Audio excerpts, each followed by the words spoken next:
In Kenya, life is getting harder and harder every day.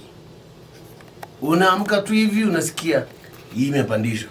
Unaamka tu hivi unasikia hii imekosekana. Unaamka tu hivi unasikia hii ni kama itapatikana. Because some minutes zimepita, petroli imepandishwa. Na si kupandishwa toka shilingi moja ama mbili. Almost 10 bob, because ni 9 shillings and 90 cents. Yani, serikali inatufukuza Kenya ama, because I don't know. Yani, imagine petroli hapa tu kwa neighbor UG bado tu ni vile ilikuwa. Hapa tu TZ ni vile tu ilikuwa. Kwani tunatoa hii petroli mali yao wengine hawatoi?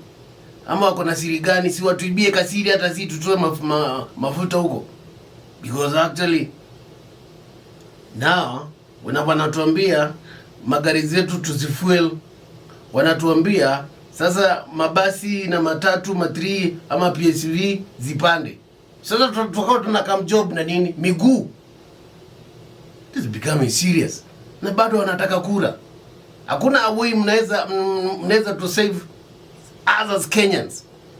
Life is becoming too hard. Yani itafika mali we sasa hata 1 meal per day hawezi afford. Just 1 meal. Iwe ni breakfast, iwe ni lunch, iwe ni supper, you can't afford 1 meal per day. Sasa tunataka tunalala njaa because everything itapanda. Mafuta ikipanda, bidhaa zitapanda because hizo bidhaa zinatengezwa na mashini zikitumia hii mafuta. Una get?